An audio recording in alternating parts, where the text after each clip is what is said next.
Desde el Centro de Noticias de Caracol Televisión en Bogotá, esto es Noticias Caracol Fin de Semana.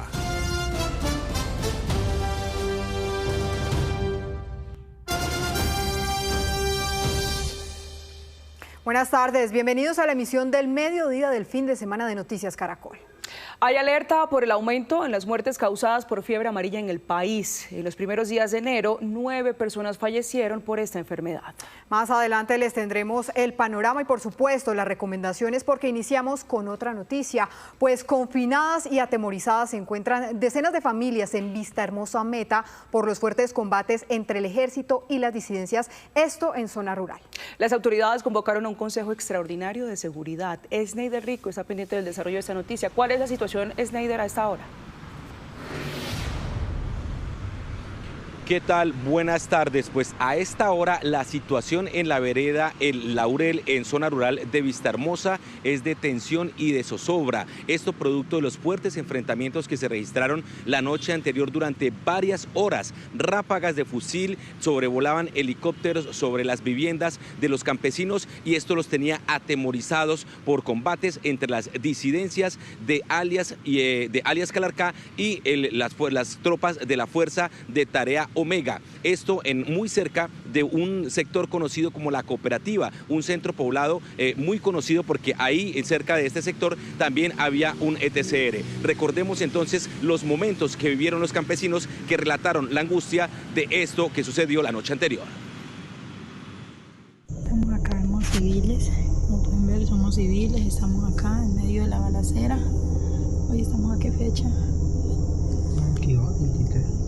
Hoy estamos a viernes 23 de enero del 2026, son las 7:56 de la noche, estamos aquí, estamos salvaguardándonos con el niño, el helicóptero está encima, hubo una balacera acá, a menos de 2 minutos de 3 casas que habemos, en medio de todas las casas hay otra mamita allí en otra casa con 3 niños, embarazada, al otro lado hay vecinos con niños también pequeños, todo.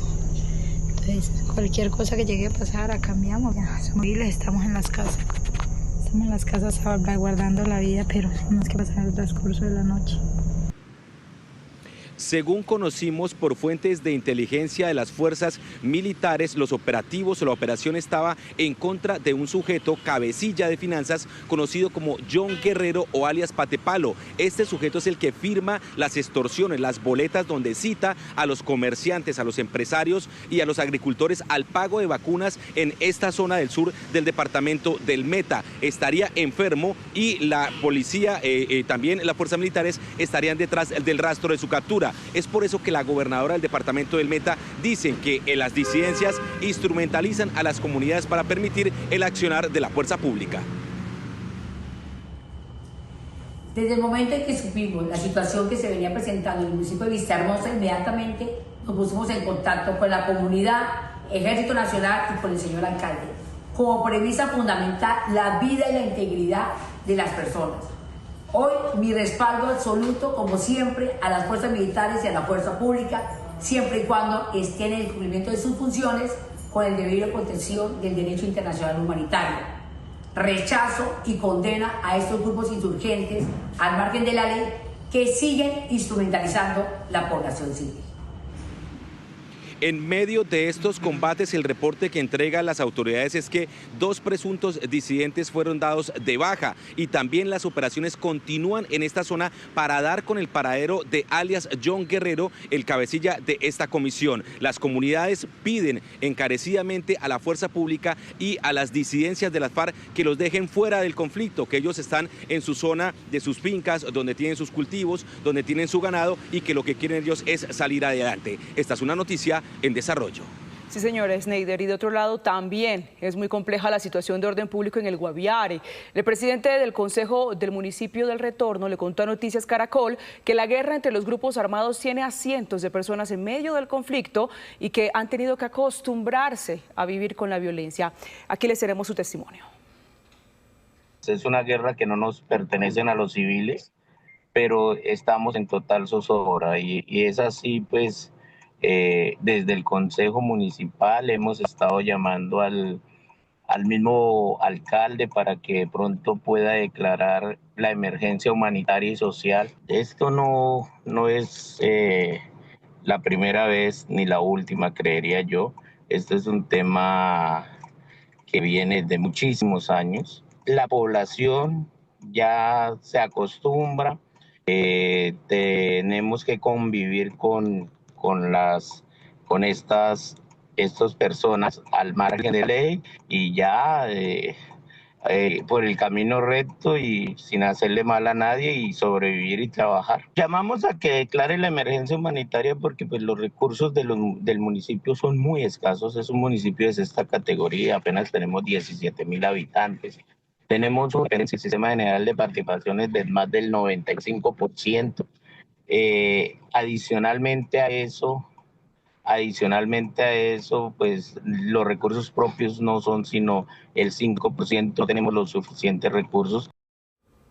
Y en las últimas horas el ejército capturó a alias Pirulo, uno de los cabecillas de las disidencias en el departamento del Cauca. Según las autoridades, el criminal experto explosivista estaba departiendo en un establecimiento comercial. Paula Belalcázar, ¿qué otros detalles se conocen de esta captura?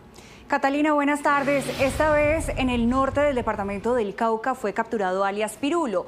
Es el tercer cabecilla de la estructura Dagoberto Ramos de las disidencias bajo el mando de Iván Mordisco.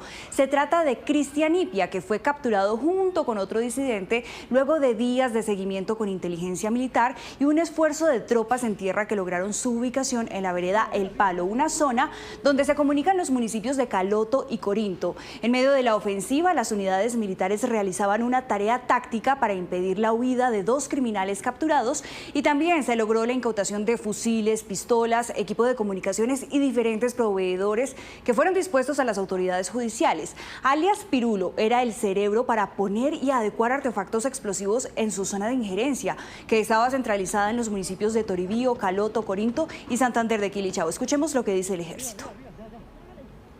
Sujeto se le acusa de ser quien el pasado 26 de marzo del 2021 en Corinto lideró la adecuación e instalación de un vehículo cargado con explosivos en el casco urbano, donde resultaron 43 civiles heridos. El 6 de febrero del 2022 en Padilla, Cauca, la activación de otro artefacto explosivo donde resultó herido un soldado. Asimismo, en Corinto, el ataque armado contra la fuerza pública. Y es que al momento de la captura, alias Pirulo se encontraba en una panadería. Fue por eso que el ejército tuvo que repeler en zona urbana un intercambio de disparos cuando los disidentes intentaban bloquear la vía principal. Y a través de diferentes maniobras, el ejército pudo ejecutar estas dos capturas.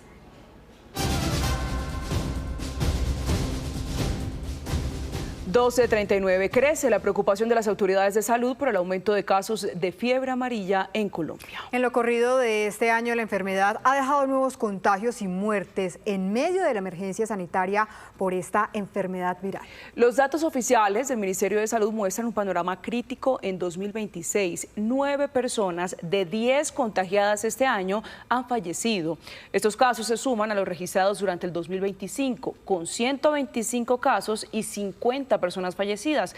En un panorama general desde 2024 hasta lo corrido del 2026, el país registra 158 casos y 72 fallecidos. Alejandra, entre los más recientes reportes se encuentra el de una pareja de esposos, 2 jóvenes bogotanos que lamentablemente fallecieron luego de viajar de vacaciones al departamento del Tolima. Conocimos el relato de su familia, que en medio del dolor hacen un llamado de conciencia para acceder a la vacunación.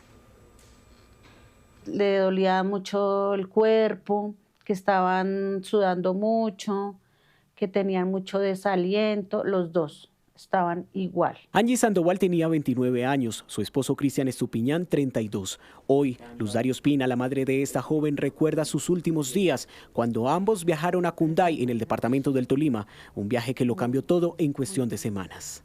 En medio del dolor, acompañada de Jorge, su hijo mayor, recuerda lo especial que eran su hija y su yerno. Cuenta que al regresar del viaje, que duró 3 días, comenzaron a sentirse mal de salud, que todo empezó con una fiebre que parecía común, pero que avanzó rápido. Mami, ¿qué pasó? ¿Cómo siguen?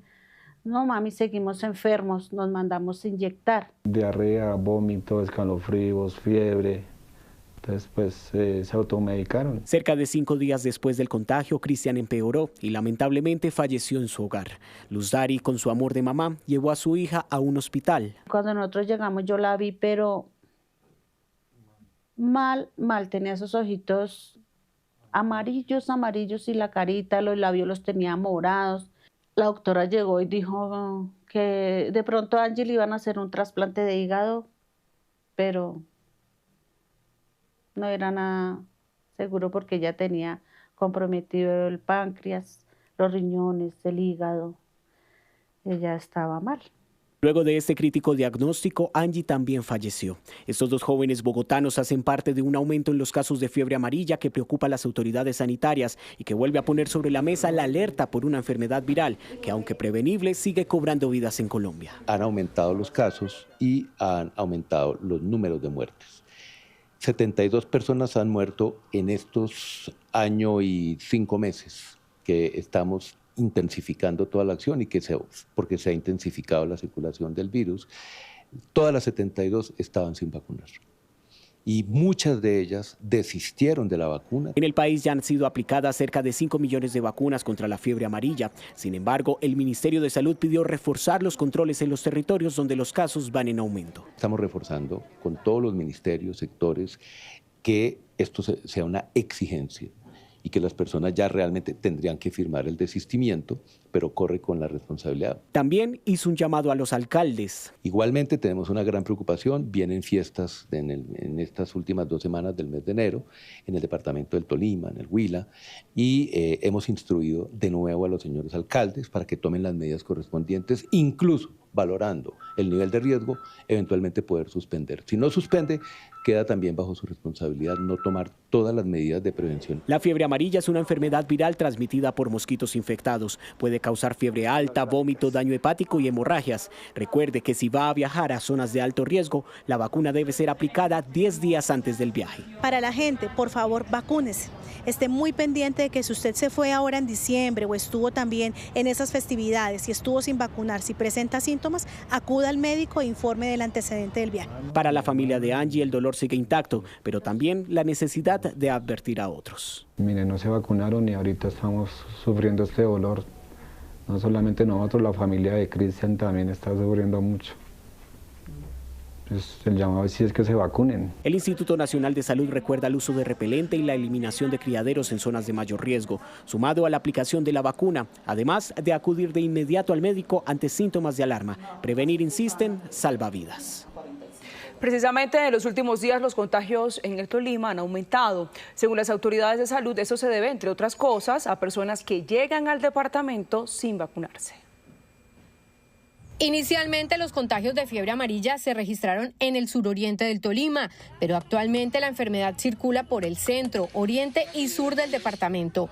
138 personas han resultado contagiadas y 55 han fallecido entre 2024 y 2026. Si hablamos del 2026, son 14 casos en donde es importante resaltar que 8 son de otros departamentos, donde el número más importante son residentes de Bogotá y Cundinamarca. Ante esta situación, el llamado que hacen las autoridades es a que en los demás departamentos alerten a sus pobladores sobre el riesgo de contagio. No tiene sentido que un paciente llegue hoy al Tolima sin vacuna, porque nosotros podemos garantizarle acá la vacuna, pero para que la vacuna tenga efecto, tiene que estar aplicada 10 días antes del ingreso. Por eso siempre hemos sido enfáticos de que otros departamentos, sobre todo los que están cercanos al Tolima, se garantice esta vacuna. Los municipios más afectados son Cunday, Ataco, Prado, Villarrica, Chaparral y Purificación. En Ataco realizan jornadas de vacunación y prevención entre su comunidad, pero su verdadera preocupación recae en las más de 2.000 personas que entran y salen de la zona por la minería ilegal. En el municipio de Ataco contamos con un alto número de población flotante. Esto a causa de un proceso de minería. Por eso, agradecemos a este medio de comunicación para que toda aquella persona que vaya a ingresar a nuestro territorio llegue debidamente vacunado con mínimo 10 días de anticipación para que llegue protegido contra la fiebre amarilla. En los municipios más afectados, hasta el ejército apoya en la sensibilización y vacunación. En Ataco, además del biológico, se trabajan otros frentes de prevención. Hemos realizado campañas de recolección de inservibles, de fumigación, de entrega de toldillos y tenemos puntos fijos a lo largo de nuestro territorio para vacunar. La Secretaría de Salud del Tolima cuenta con 175.000 vacunas y las IPS del departamento cuentan con sus propios biológicos para atender a sus usuarios. Y es que la fiebre amarilla se mantiene activa en zonas endémicas del país, principalmente en regiones rurales y selváticas, donde la presencia del mosquito transmisor sigue siendo alta, Alejandra. Como veíamos, el departamento del Tolima es una de las zonas con mayor número de casos. Sin embargo, en Huila, Cauca, Nariño y Putumayo también se concentran los contagios. Estas son zonas donde las autoridades refuerzan la vigilancia epidemiológica y el llamado a la vacunación de personas que viven en esos territorios y también, muy importante, de quienes van a viajar hacia estos lugares. A esta hora en el mundo es noticia de Estados Unidos. Agentes migratorios dispararon contra un hombre en un operativo, un hecho registrado nuevamente en Minnesota. El departamento de policía confirmó que el hombre falleció, mientras que el gobernador del estado, Tim Walz, dijo en su cuenta de X que sobre ese hecho se había informado ya a la Casa Blanca. Agregó que la gente de Minnesota estaba cansada de este tipo de situaciones y pidió al presidente Donald Trump detener las redadas que dejan varios casos de abuso policial que indignan al país. Y es que la ciudad no sale de la conmoción por el caso de Liam Conejo Ramos, el niño que se mantiene bajo custodia de ICE y cuyo paradero aún es incierto. El caso provocó protestas en Minneapolis durante las últimas horas. Exigen que no se repitan más casos como este. Las calles de Minneapolis se llenaron de manifestantes. Desafiaron las temperaturas bajo cero y exigieron que los agentes migratorios abandonen la ciudad. ¿Sabes qué? No creo que este frío nos impida hacer lo que creemos correcto. El caso de Liam Conejo Ramos, un niño de tan solo 5 años que terminó en un centro de reclusión en Texas, ha motivado las protestas. El menor de origen latino terminó en un operativo cuando llegaba del jardín a su casa. Pero no es solo el caso del pequeño Liam. Los manifestantes también recordaron a Rennie Nicole Good, la mujer estadounidense que murió en un retén de ICE, también en Minneapolis. Así no es como tratamos a nuestros vecinos. La inhumanidad de esta administración Trump es simplemente inaceptable. Somos mejores que esto. Minnesota es uno de los estados donde los operativos y las redadas contra indocumentados han aumentado durante los últimos meses. Sus habitantes denuncian que tienen miedo y que la vida cotidiana es un tormento. Explican que ir a tiendas, restaurantes u hospitales es todo un reto. Los niños están aterrorizados. Las familias tienen miedo de enviar a sus hijos a la escuela. No se trata de inmigración, se trata de intimidación. No se trata de restablecer el orden público. Se trata de aterrorizar a comunidades que no le gustan a Donald Trump. Mariah Tolgart, una estadounidense y miembro de la Iglesia de San Paul de Minneapolis, cuenta que fue arrestada por expresar su posición en una marcha anterior contra ICE. Este es un momento extremo en Minnesota, pero hemos visto una y otra vez que están arrestando a los ciudadanos estadounidenses. Están arrestando a personas que tienen permiso para estar aquí. Por su parte, las autoridades aseguran que hacen todo lo posible por proteger a la población. El comandante general de la patrulla fronteriza respondió por cuestionamientos por el caso de Liam. Somos expertos en el trato con niños, no porque queramos, sino porque tenemos que serlo. Entre tanto, en Minneapolis sus habitantes aseguran que no se acostumbrarán a vivir con miedo. Por otra parte, Estados Unidos se alista para una fuerte tormenta invernal este fin de semana que amenaza a más de 40 estados con una ola de frío. El presidente Trump aprobó declaraciones de emergencia mientras hay registro de más de 9.000 vuelos cancelados. Una peligrosa combinación de fuertes nevadas y lluvia helada tiene en jaque a más de 160 millones de personas. Imágenes como esta dan cuenta de temperaturas polares que en Minneapolis han alcanzado los menos 21 grados. De Atlanta a Washington, los habitantes se apresuran a conseguir suministros de último momento como agua y enlatados, en medio de una ola invernal que avanza desde la costa californiana por gran parte del territorio continental. Sí, más o menos preparándonos, encerrándonos en casa, haciendo sopa caliente para entrar en calor toda la semana. No estamos realmente preparados, mucha gente no lo está. Sé que necesito agua, tengo 2 gatos y me preocupan. En varios supermercados los insumos se acaban con rapidez. Solo estoy comprando comida, algunas reservas, algunos alimentos congelados. Ojalá la tormenta no nos corte la electricidad. Pero el panorama para las personas sin hogar no es alentador. Están bajo una amenaza grave y los servicios sociales tienen el tiempo en contra para ayudarles a prepararse ante el riesgo de que los refugios no sean suficientes. El frío extremo puede tener consecuencias mortales. Cuando esto toca tu piel, si no estás adecuadamente cubierto, cada centímetro de tu cuerpo puede sucumbir a la congelación en segundos. Esto es algo que debes tomar muy en serio.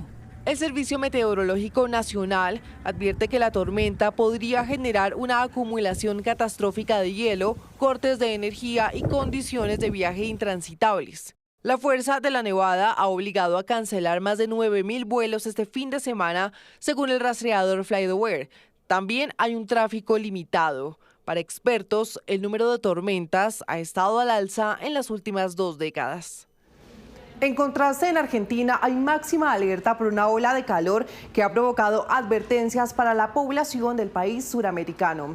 El Servicio Meteorológico pronosticó temperaturas por encima de lo normal para esta época del año que podrían alcanzar su máximo el día lunes en Buenos Aires. Y en la vecina Chile también se mantienen las alertas por este caluroso verano. En otras noticias, el presidente Donald Trump amenazó a Canadá con aranceles del 100% si ese país llega a un acuerdo comercial con China.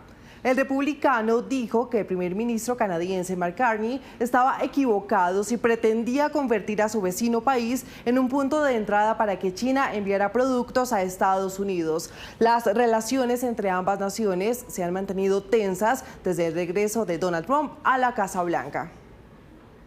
Y en Abu Dhabi terminó el segundo día de una nueva ronda de negociaciones entre Rusia y Ucrania para buscar salidas al conflicto entre las dos partes.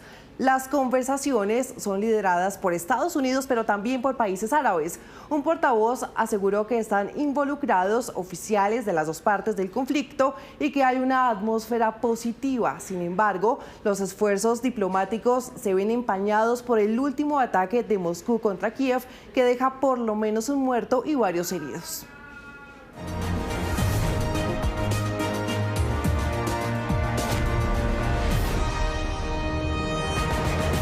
Y a las 12 del mediodía, 54 minutos, iniciamos con este ejercicio de traer a los precandidatos presidenciales a echar lápiz para conocer a fondo sus propuestas e iniciativas y cómo se ejecutarían en caso de llegar a la Casa de Nariño el próximo 7 de agosto. Y esta vez el turno es para el excontralor Carlos Felipe Córdoba, o también conocido como Pipe Córdoba. Doctor, gracias por estar con nosotros. Catalina, muchas gracias por la invitación. Darle un saludo a todos los colombianos que nos siguen a esta hora y a Caracol Noticias por invitarnos. Claro que sí, doctor. Antes de comenzar o de entrar en materia, su equipo y usted nos quisieron aportar un corto video de introducción que sería como un abrebocas de sus propuestas en materia de seguridad. Veamos. Una central de inteligencia equipada con tecnología militar de última generación. Si se roban un carro, sabremos dónde está y lo habremos recuperado en cuestión de horas. Yo la traeré a Colombia como presidente. Soy Felipe Córdoba. Tengo la experiencia militar y pública para crear el mejor sistema de vigilancia. Así logramos recuperar más de 50 billones que se iban a perder. El ojo de Dios será la mejor arma de Colombia para recuperar la seguridad del país. Una central de inteligencia equipada con tecnología militar de última generación. Si se roban un carro, sabremos dónde está y lo habremos recuperado. Muy bien, doctor Córdoba, explíquenos un poco qué es este tema del ojo de Dios que acabamos de ver. Bueno, Catalina, es una central de inteligencia, ya lo hicimos en la Contraloría General con la DIARI y lo que buscamos es hacerlo desde la Presidencia de la República con la mayor tecnología, inteligencia artificial, analítica avanzada, cámaras de vigilancia con reconocimiento facial y analítica avanzada, en donde tengamos cobertura de 360 grados en cada una de las calles de las ciudades de Colombia. Eso ya funciona muy bien en países como la China, en ciudades como Londres. Lo que queremos es implementarlo aquí en Colombia para hacer reducción de cero delincuencia en el país. lo que se va a sumar a estos temas. Por ejemplo, aumento del pie de fuerza para la retoma territorial y también la reincorporación de 120.000 hombres de la reserva activa. Claro, Catalina, hoy uno de los problemas más graves que tenemos nosotros es que están bombardeando, hasta en las ciudades capitales, bombardean con drones, bombardean adicionalmente con todas las estrategias que tienen hoy día estos grupos al margen de la ley. Por eso, para la retoma territorial proponemos reincorporar 120.000 hombres de la reserva activa de las fuerzas militares. Yo hago parte de la reserva activa, yo soy soldado de la República del Sexto Contingente de 1997 y por eso conozco desde adentro las fuerzas militares y sé la necesidad de reincorporarlos. Además de eso, hago un mensaje muy claro para nuestros veteranos y nuestros miembros de la fuerza pública y que será intocable su asignación de retiro, porque hoy hay mensajes disonantes en ese sentido. Aquí los vamos a reincorporar para que con su experiencia, su conocimiento, acabemos con la delincuencia que tanto daño nos está haciendo. Y tengo que decirte también que he venido diciéndolo por todo el país, el bandido conmigo tendrá 3 caminos: o se desmoviliza o se me va para la cárcel, pero no las cárceles que tenemos hoy día en Colombia, Catalina.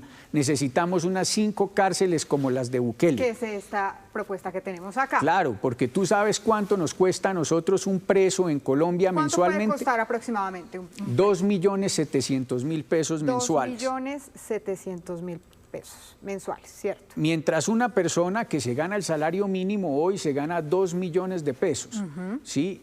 Rompiéndose el lomo de sol a sol, trabajando muy duro.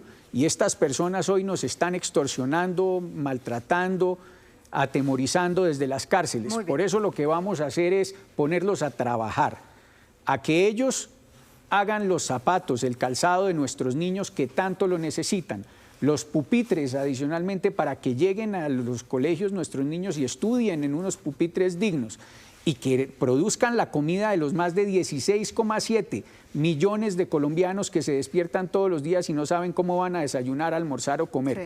Entonces el bandido conmigo, que no se desmovilice, que no vaya a la cárcel, tendrá que ser reducido o dado de baja por la fuerza pública colombiana. La pregunta que todos se hacen, ¿de dónde va a salir la plata para la construcción de estas 5 cárceles? Bueno, hay que reducir el tamaño del Estado. Más adelante veremos adicionalmente cuál es mi propuesta económica, pero hay que reducir el tamaño del Estado. ¿Y cuánto puede costar aproximadamente cada cárcel tipo, pues, de muy Son alrededor de 270.000 millones de pesos. Estaríamos hablando de unos 1.5 billones que nos costaría.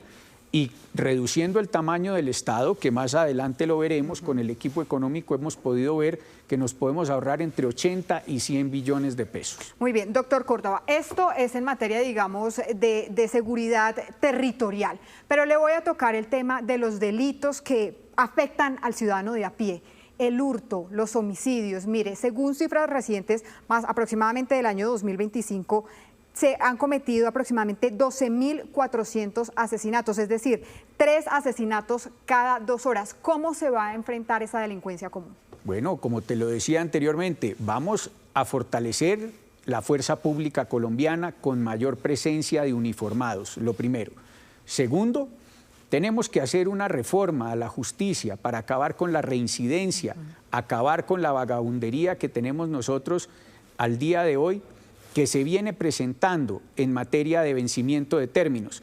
Y así vamos a lograr acabar con el hacinamiento carcelario con estas 5 cárceles y lograr enviar allí con la sala del ojo de Dios a cada uno de los delincuentes que nos estén maltratando a nuestros ciudadanos. Como tú lo pudiste ver, tendríamos cobertura de 360 grados por cada calle de cada ciudad capital y cada ciudad intermedia del país. Doctor Córdoba, otro delito que afecta al ciudadano... Mejor Pipe.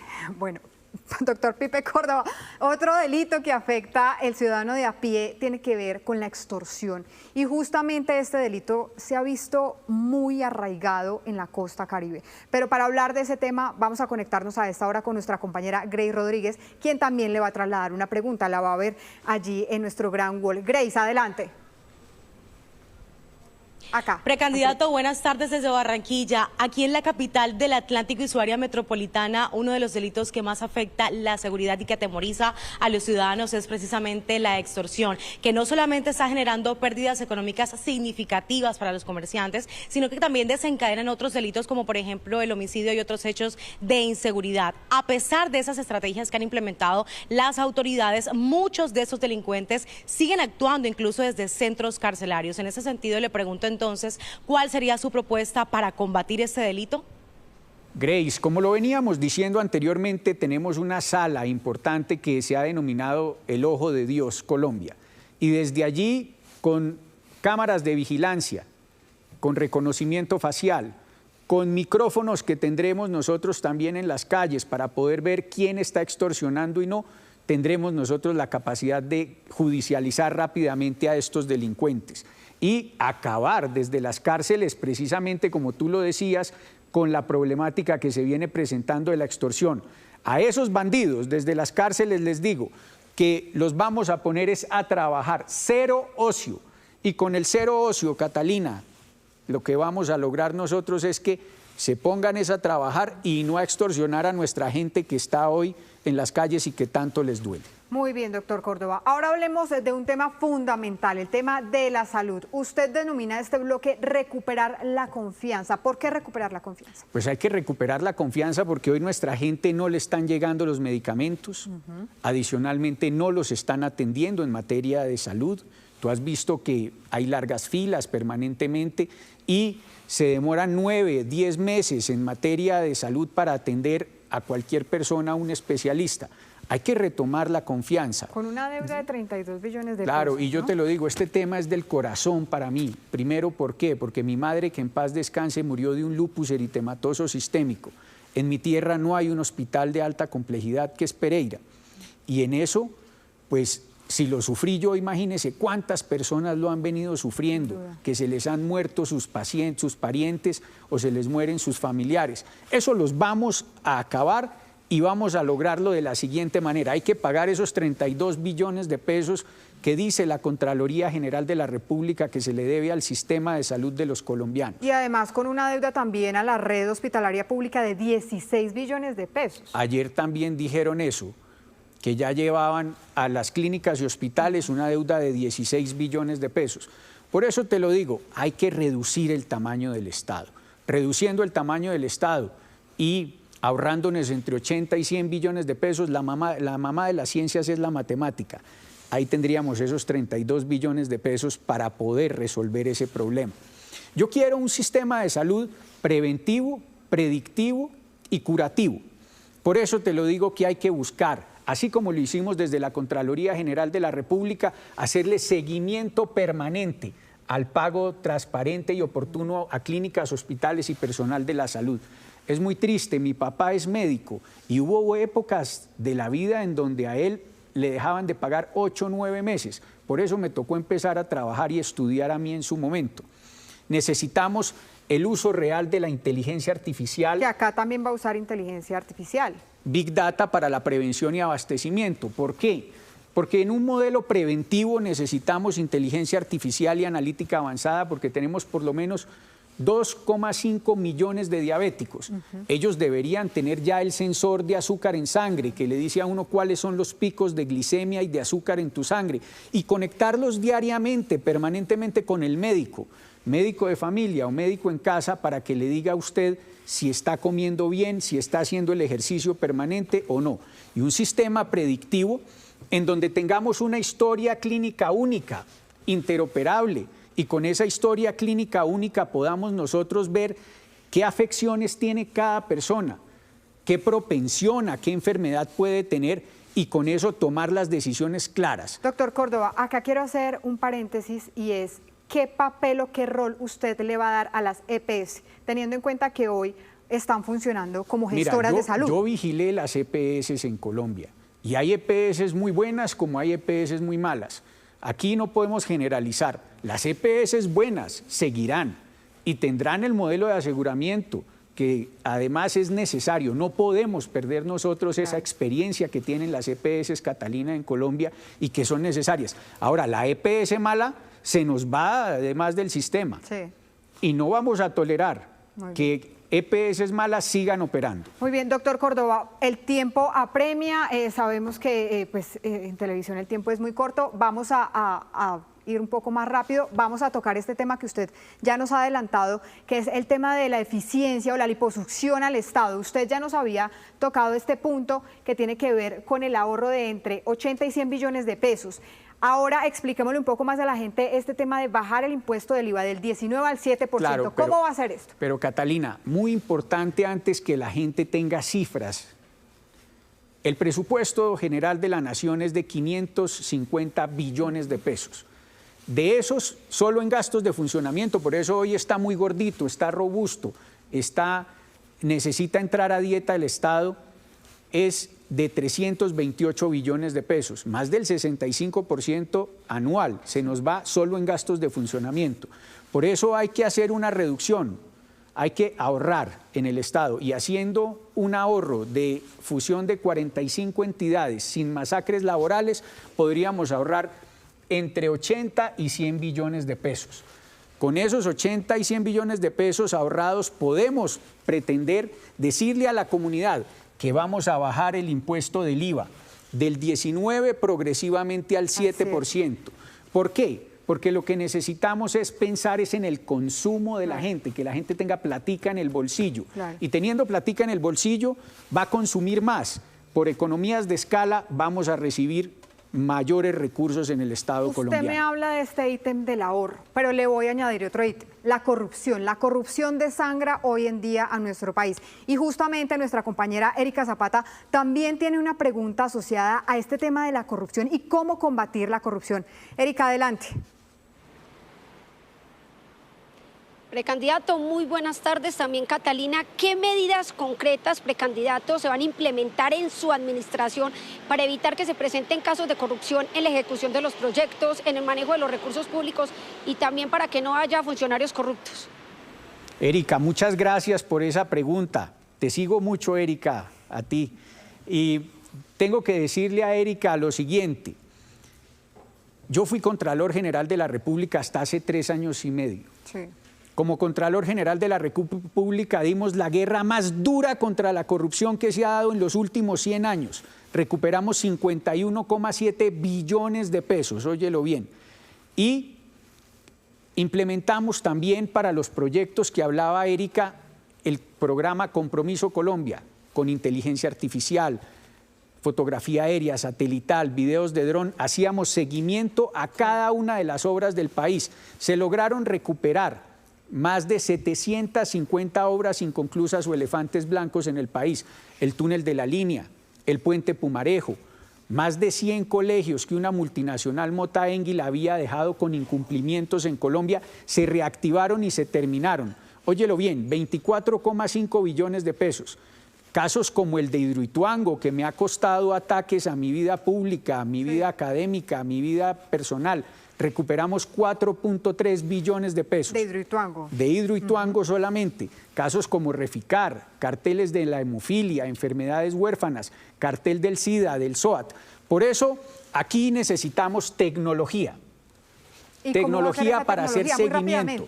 Necesitamos coordinar centro integrado con Fiscalía, Procuraduría, Contraloría, la UIAF, y adicionalmente de eso las Cortes, para poder rápidamente coger los recursos que cualquier bandido quiera tomar, porque el que me quiera coger un peso de los colombianos se me va preso a las cárceles como Bukele a trabajar. Ajá, sí señor, muy bien. Ahora vamos a hablar muy rápidamente de 2 temas importantes. Uno que usted añade, bienestar animal, como una política pública, hospitales públicos veterinarios con servicios gratuitos priorizados para estratos 0, 1 y 2. Y además, usted habla de educación gratuita. Hablemos de estos temas de educación gratuita que son de bastante importancia para los jóvenes. Claro, Catalina, mira, yo te lo digo porque lo hicimos cuando yo fui secretario privado del gobernador de Risaralda, Víctor Manuel Tamayo, y implementamos un programa que se denominó Risaralda Profesional. Hoy nuestros muchachos no van a estudiar porque no es solamente darles una matrícula gratis. Muchos de ellos no van porque no tienen la capacidad de comer para estudiar, de transportarse. Por eso lo que estamos planeando es gratuidad en la educación real, con su transporte incluido y con adicionalmente su comida incluida. ¿Esta universidad para todos en qué consiste? Consiste precisamente en eso, que podamos nosotros ir a la universidad, pero con el emolumento económico para poder transportarse y para poder adicionalmente llegar con la alimentación también para ellos. Muy bien, doctor. Bueno, como le comenté, el tiempo apremia. Vámonos ya con nuestras famosas preguntas del sí y el no.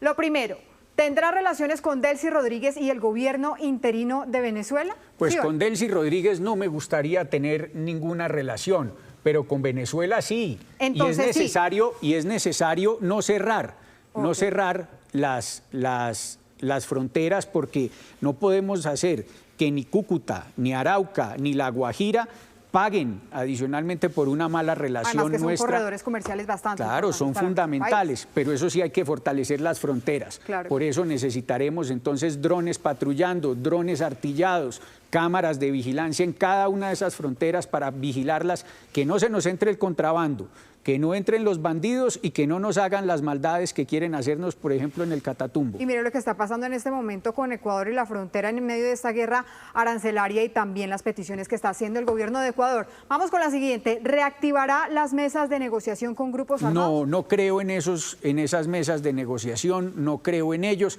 Creo, primero que todo, que la paz se construye con autoridad, con orden. ¿Seguirá con la erradicación voluntaria de cultivos ilícitos? Necesitamos erradicación voluntaria, pero erradicación también vía aérea. Ya hay drones con los cuales tú puedes hacer aspersión sin ningún problema. Necesitamos todas las formas de lucha porque hay más de 300.000 hectáreas de coca. Entonces sí. Entonces necesitamos erradicación voluntaria, pero también erradicación aérea.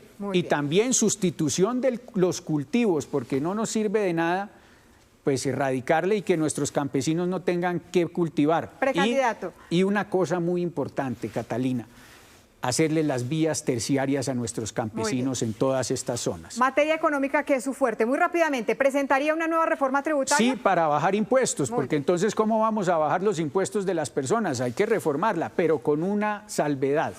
Y es que vamos a darle una salvedad constitucional.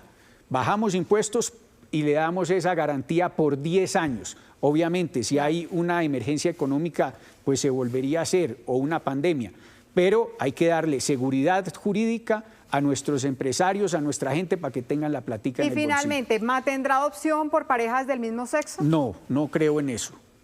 Muy bien. Bueno, se nos quedaron algunas preguntas ahí en el tintero, doctor Carlos Felipe, pero ya tendremos el espacio nuevamente aquí en medio de Colombia. No creo en una constituyente, imagínese, por Dios. Bueno, se la voy a marcar ahí extra, más o menos. Muchísimas gracias por estar con nosotros. Es Pipe Córdoba, excontralor y hoy precandidato a la presidencia. Mucho éxito en su camino, doctor. Catalina, muchas gracias por la invitación. Y a todos los colombianos, yo les pido el favor que le ayuden a este pereirano, montañero y provinciano que sí quiere madrugar a trabajar por ustedes y trasnochar trabajando a resolverle los problemas. Voten Pipe Córdoba, 31 de mayo a la presidencia de la República. Mi Dios los bendiga.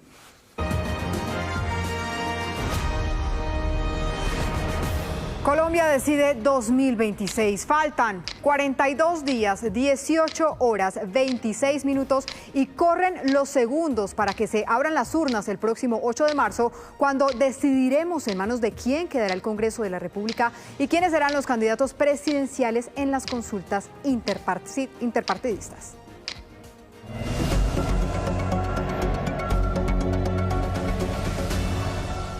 Y abrimos este radar de la política del fin de semana con la proclamación oficial de la senadora Paloma Valencia como candidata única del Centro Democrático. El escenario fue la Convención Nacional del Partido Centro Democrático, donde se reunieron dirigentes, militantes, entre otras personalidades. Allí, como ustedes lo ven en pantalla, la senadora fue proclamada oficialmente como candidata única de este partido para las elecciones de este año. En este mismo evento, el expresidente Álvaro Uribe Vélez destacó la trayectoria y el liderazgo de Paloma Valencia.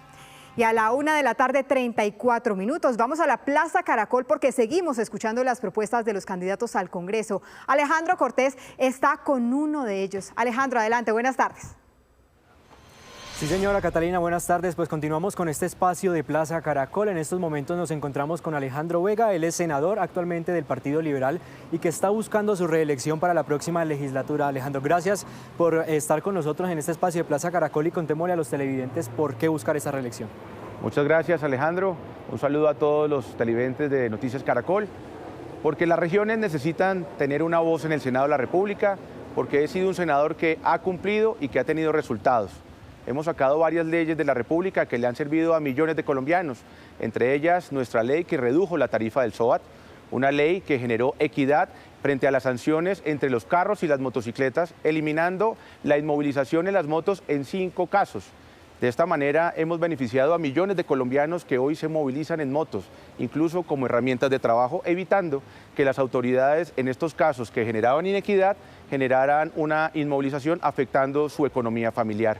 Además, logramos fortalecer las juntas de acción comunal, dándoles la capacidad de contratar con recursos públicos muchos más espacios que hoy se ven reflejados en espacios deportivos, en espacios educativos, para adultos mayores, para el bienestar de los niños de los barrios y veredas donde las juntas de acción tienen hoy la posibilidad de ejecutar estos recursos.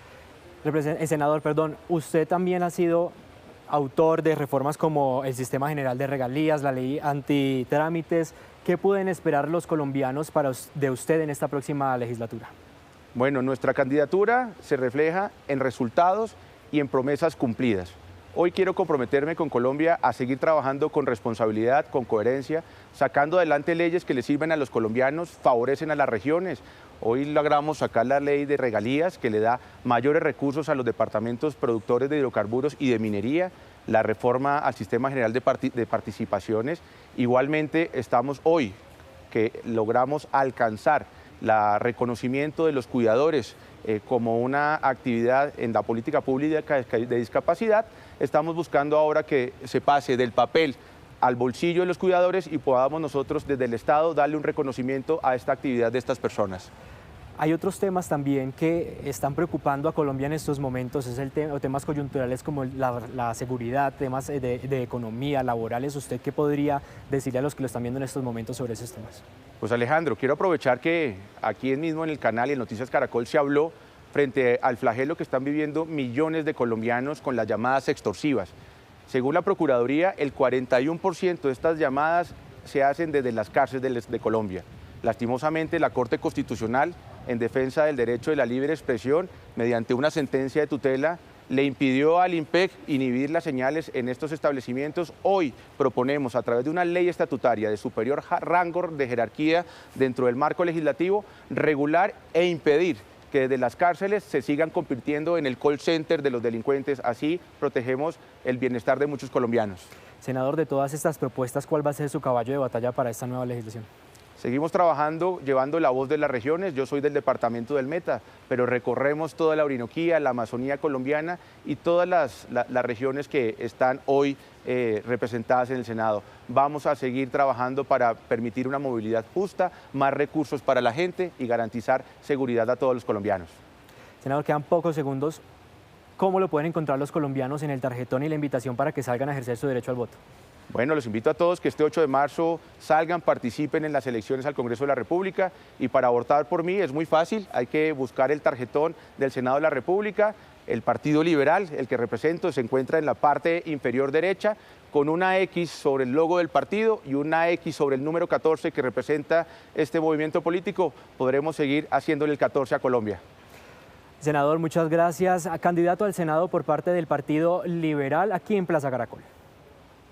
Muy bien, Alejandro. En segundo regresamos con usted porque ahora vamos con la petición que hace la Procuraduría, la Registraduría y la Contraloría, quienes solicitaron al Consejo Nacional Electoral definir si Iván Cepeda y Daniel Quintero tienen algún impedimento para inscribirse en las consultas interpartidistas del próximo 8 de marzo.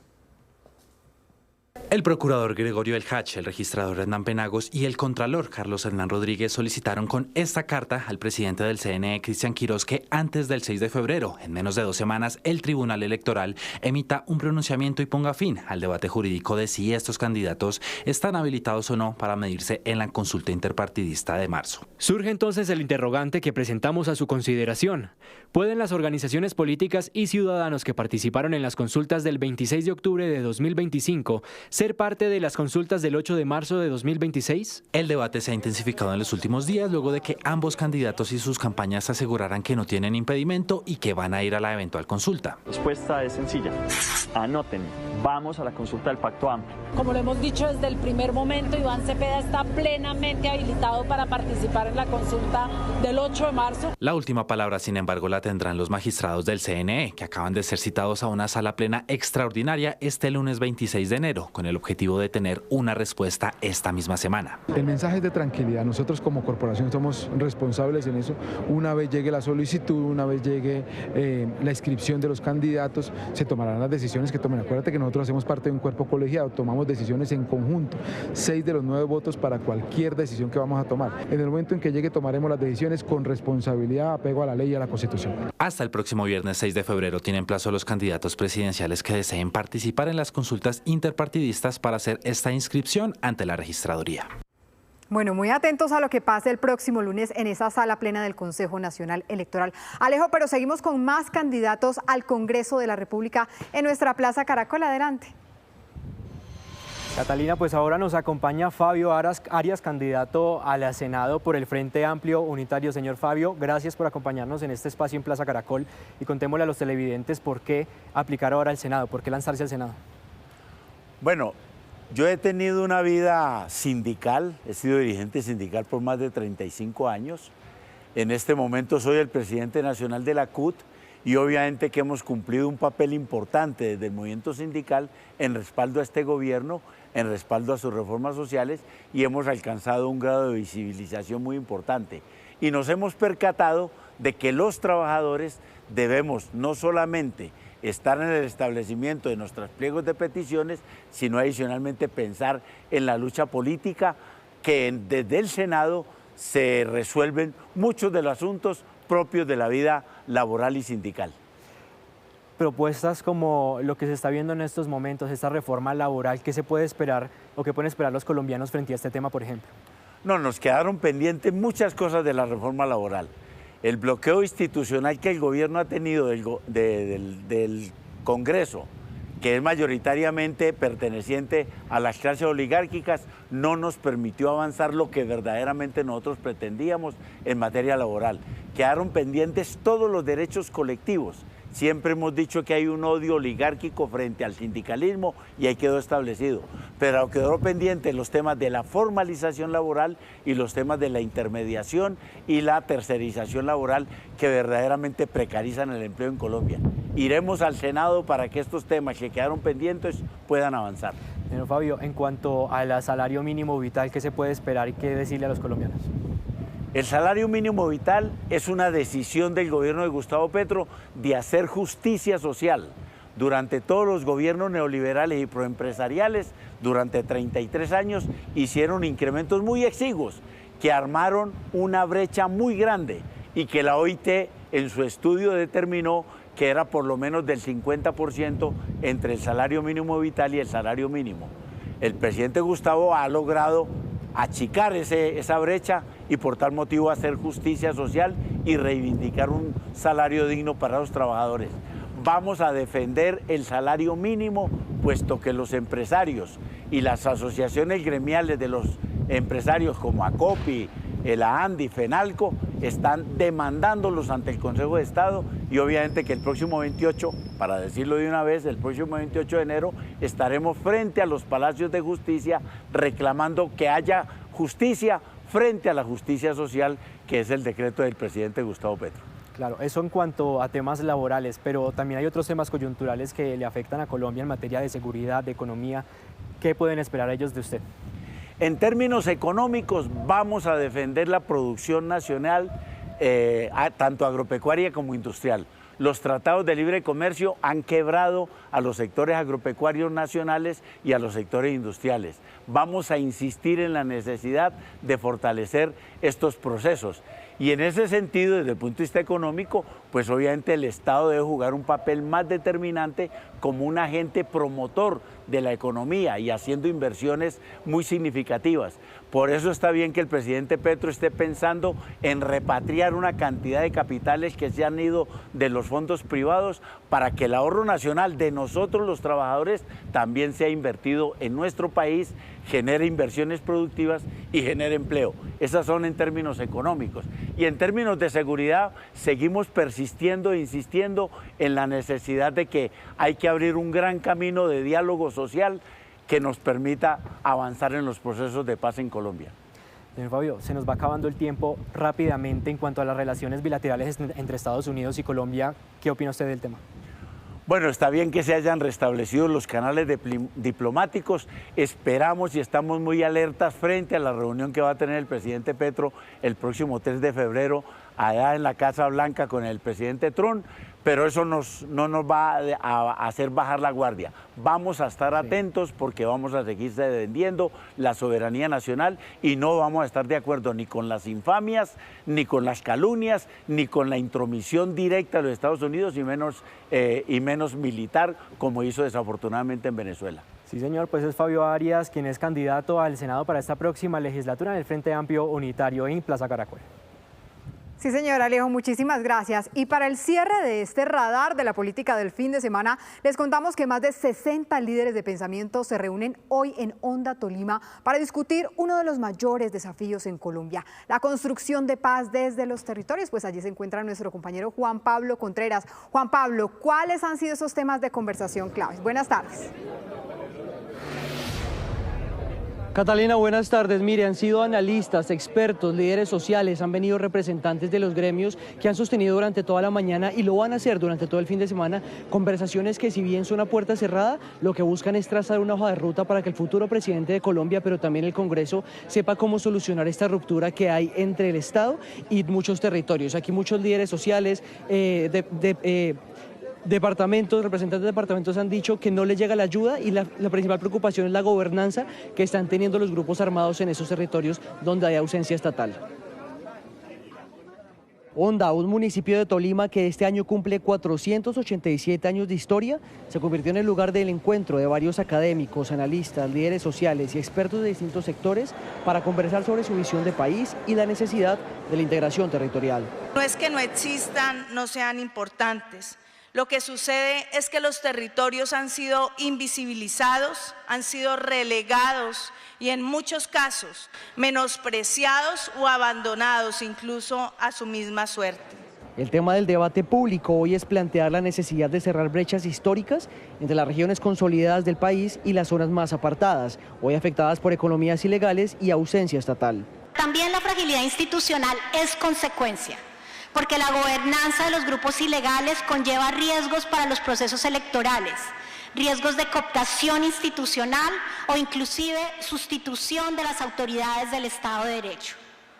En varios territorios las estructuras ilegales ejercen autoridad de facto que trasciende la simple presencia militar para consolidar un control hegemónico sobre el territorio, la población y las instituciones locales. Estas gobernanzas operan con accionar permanente. En el encuentro organizado por la Fundación Acordemos y el diario El Espectador, también se puso sobre la mesa la necesidad de la implementación del acuerdo de paz. Es cierto, la violencia que estamos viviendo hoy no es la misma de siempre, no es ni de lejos lo que fue la guerra con las FARC, pero sin embargo las condiciones que han alimentado esa violencia se mantienen y persisten en el tiempo. Persiste la precariedad de la ruralidad. Aspiramos a que este sea un tema que esté sobre la mesa en los programas de gobierno de los diferentes candidatos en las elecciones. Una manera, por cierto, de no renunciar a la aspiración de que unos análisis más reposados y más profundos sobre temas esenciales puedan contribuir a que la elección no se defina, como tantas se están definiendo en el mundo, con base en mensajes instantáneos y efectistas de TikTok. Con estas ideas, el encuentro busca marcar una hoja de ruta para que el próximo gobierno y Congreso plantee como prioridad los territorios y su rol en la construcción de país. 2:20 p.m. Crecen las tensiones arancelarias con Ecuador. En las últimas horas, Colombia confirmó la lista de productos de ese país que tendrán arancel del 30% y algunos que tendrían nuevas restricciones para el ingreso a territorio colombiano, como el arroz. Este es el puente internacional de Rumichaca, el principal paso fronterizo entre Colombia y Ecuador. Por aquí se mueve la mayor parte del comercio binacional, un flujo que hoy enfrenta nuevas tensiones tras el cruce de medidas arancelarias entre los dos países. En Colombia, el gobierno anunció que está evaluando restringir la entrada de arroz ecuatoriano. La decisión se da luego de la solicitud del gremio arrocero que pide medidas para proteger la producción nacional. Indudablemente que sí, porque el arroz ecuatoriano, pues la mayor parte llega de contrabando y eso ha perjudicado a los productores nacionales. Tiene un efecto negativo en el precio del arroz, porque llega un arroz de contrabando, pues no está pagando ningún impuesto ni nada y causa indudablemente caída en los precios. A este escenario se suma una medida de mayor alcance. Colombia impondrá un arancel del 30% a 23 productos provenientes de Ecuador a partir del 1 de febrero del 2026. Entre los productos afectados están el frijol, el aceite de palma, el cacao en polvo, el arroz, el azúcar de caña, el calzado, los neumáticos y los tubos metálicos. El arancel del 30% también cobija más de 70 subproductos elaborados con estas materias primas. El llamado es a que sigamos respetando la institucionalidad, acudamos a un diálogo honesto, respetuoso, dentro del marco de la Secretaría de la Comunidad Andina de Naciones. Ahora tenemos varios problemas adicionales, como es una pérdida de la actividad comercial, sobrecostos para los consumidores en ambos países, un riesgo de una pérdida de empleos. Hoy Ecuador es el sexto destino de las exportaciones colombianas según el DANE. Entre enero y noviembre del 2025, Colombia vendió a ese país 1.673 millones de dólares y el 72% de ese comercio se movió por vía terrestre a través del puente internacional de Rumichaca. El gobierno colombiano y el ecuatoriano aún no llegan a un acuerdo sobre la fecha en la que se reunirán para hablar de la relación comercial entre ambos países. Y en Noticias del Mundo retomamos la información sobre el nuevo caso de una muerte a manos de agentes policiales en Estados Unidos. El alcalde de Minneapolis pidió a Trump que detenga sus operaciones en la ciudad. El mandatario criticó la brutalidad del ataque. 6 agentes enmascarados golpearon a una persona en la calle y le dispararon. Luego recibió atención médica en el lugar, pero murió. El Departamento de Seguridad estadounidense aseguró que el hombre era un migrante armado y que los agentes respondieron en defensa propia, mientras que a esta hora se registran protestas por lo ocurrido. 2 semanas después de comenzar la excarcelación de presos políticos, múltiples venezolanos siguen exigiendo información clara sobre sus familiares. Decenas de ellos han dormido afuera de las prisiones a la espera de que, después de varios meses, recobren su libertad. Un proceso que inició el 8 de enero sigue generando tensión en Venezuela. La excarcelación de presos políticos ha estado marcada por cuestionamientos de familiares y ONG que denuncian lentitud y falta de claridad. En medio de las críticas al régimen, la presidenta encargada Delcy Rodríguez dijo que pedirá a Naciones Unidas verificar la libertad de 626 personas. Y ahí le voy a pedir que a través de su oficina se verifiquen las listas de excarcelados en Venezuela. Ya basta de mentira. Entre tanto, las vigilias afuera de los centros penitenciarios se mantienen, con la esperanza y mismo clamor de múltiples familias, que la libertad por fin toque a sus puertas. Todos son inocentes, ninguno delincuente. Hay cifras oficiales que nada tienen, que nada reflejan nuestra realidad. Y libertad plena. Los pocos que han salido excarcelados están con ciertas condiciones, entonces ese doble discurso.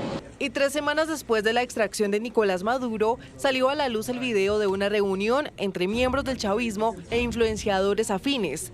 Fue revelada por medios como The Guardian. Al teléfono está Delcy Rodríguez, quien habla de la presunta advertencia de Washington en el marco de ese operativo. Nos dieron a Diosdado, a Jorge y a mí 15 minutos para responder, si no nos iban a matar. Y bajo la expectativa de lo que ha sido un cambio de tono y contactos entre Washington y Caracas, 182 migrantes venezolanos volvieron a su país en el más reciente vuelo de repatriación. La cifra incluye a 10 niños. Ya nos trataron mal y le dimos muchas gracias. El presidente brasileño Luis Ignacio Lula da Silva criticó la Junta de Paz, el organismo de Donald Trump que fue establecido esta semana, con el cual dice busca resolver conflictos internacionales, iniciando con la reconstrucción de Gaza. También criticó la captura de Nicolás Maduro en Venezuela. ¿Qué está pasando? El presidente Trump propone crear una nueva ONU donde solo él sea el propietario. No se debe permitir que se socave el multilateralismo para que prevalezca la fuerza de las armas y la intolerancia de cualquier país del mundo. Recuperación de los restos mortales de Camilo Torres, quien fue un sacerdote, sociólogo y miembro o exmiembro del ELN, y que también no se conocía el paradero de su cuerpo desde 1966 cuando falleció. Esto dijo la directora de la Unidad de Búsqueda de Personas Dadas por Desaparecidas, Janet Forero Martínez. De triangulación, de fuentes documentales y de otro tipo de fuentes que nos permiten hoy tener unas hipótesis muy serias, no solo frente a su localización, sino su identidad. Seguiremos trabajando de la mano del Instituto de Medicina Legal y de otras instituciones para poder decirle al país que el cuerpo de Camilo Torres ha sido hallado. En estos momentos el Instituto Nacional de Medicina Legal adelanta todos los labores de análisis forense para establecer si los restos que entregó la unidad de búsqueda corresponden o no a Camilo Torres, y aseguran que por el momento pues no tiene bajo su custodia el cuerpo en mención. A esta hora es noticia que la Policía Metropolitana del Valle de Aburrá, en el municipio de Sabaneta, logró el hallazgo de una microempresa dedicada a fabricar monedas nacionales falsas y también dólares falsos. Teniendo en cuenta esta coyuntura, los conciertos de Bad Bunny en el área metropolitana del Valle de Aburrá, la policía encontró alrededor de 100 millones de pesos colombianos falsos y 7.500 dólares falsos. Un hombre de 48 años de edad fue capturado por estos hechos. La policía hizo presencia en ese sitio, alertada por la comunidad porque presuntamente había una persona secuestrada, pero cuando llegaron los uniformados se dieron cuenta de otra cosa. A esta hora es noticia un aparatoso accidente de tránsito registrado en la madrugada de este sábado en la vía Cali-Jamundí. El saldo de este siniestro vial es un hombre de 23 años y una mujer de 20 años sin vida. Ambos se movilizaban en una motocicleta. Además, el conductor de un microbús quedó gravemente herido y está siendo atendido en un centro médico de la capital del Valle del Cauca. Las autoridades realizaron la prueba de alcoholemia al conductor del microbús, la cual salió negativa, por lo que investigan cuáles habrían sido las causas de este siniestro vial. A esta hora es noticia en Santander la mortandad de peces que se está registrando en el río Lebrija, a la altura del municipio de Sabana de Torres. Según la denuncia de los pescadores, algunas empresas ubicadas en la parte alta del río estarían vertiendo aguas negras, contaminándolo y afectando decenas de especies, entre ellas el bocachico. Es por eso que están pidiendo la intervención urgente de las autoridades ambientales, ya que esta situación les está afectando gravemente la economía. Y a esta hora las autoridades de Antioquia investigan un hostigamiento que se registró hace pocos minutos contra la base militar del municipio de Anorí, nordeste del departamento.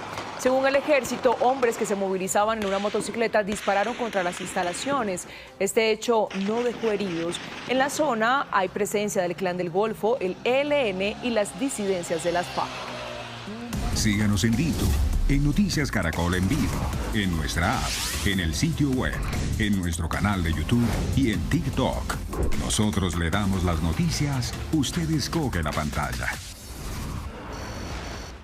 Y a las 2 de la tarde, 54 minutos, veamos que tendremos esta tarde Noticias Caracol en vivo, nuestra señal digital. Pablo Arango, hola.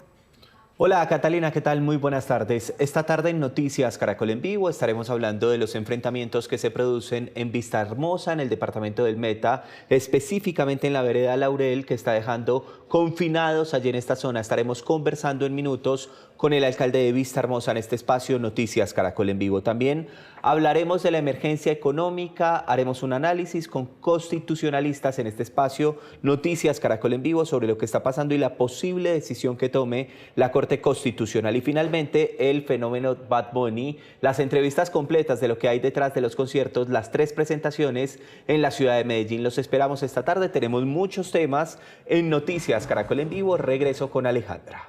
Pablo, gracias. 2:55. En el corazón del centro histórico de Cartagena, la Expoferia 2026 se consolida como una vitrina del talento nacional donde el emprendimiento, la tradición y la creatividad impulsan la economía local.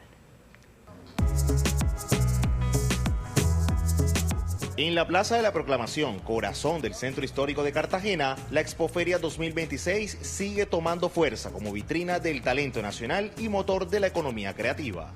Más de 70 expositores se dan cita en este espacio que reúne emprendimiento, diseño y tradición. Le agradecemos mucho que nos hayan dado esta oportunidad aquí en este espacio y así podemos mostrar toda la riqueza artesanal que hay en Cartagena y sus alrededores. Le dan el valor de hacer artesanal, es con sus manos, no es comprar, como dicen, así entre comillas, chino, ¿no? No, todo es hecho a mano. Artesanías, joyería, moda, belleza, arte y gastronomía hacen parte de una oferta pensada tanto para locales como para turistas que encuentran aquí un plan diferente para recorrer la ciudad. Todo muy bonito, es agradable, es feliz, las personas son mucho felices. Todo bonito, todo lindo, todo maravilloso. Cada emprendimiento es una historia de esfuerzo y creatividad que busca abrirse camino importante en el mercado. Bueno, muy importante porque así, aparte que damos a conocer nuestras artesanías en el mundo, también nos aporta mucho económicamente a los locales que nos beneficiamos de este arte. La feria estará abierta hasta el 1 de febrero, consolidándose como una plataforma para impulsar a emprendedores y artesanos, dinamizar la economía local y cerrar con buen ritmo una de las épocas más activas para Cartagena. Muy bien, y de esta manera terminamos. Estas fueron las noticias. Nos vemos a las 7 de la noche con una nueva edición informativa. Ya viene la red. Somos Noticias Caracol. Primero la gente. Buena tarde.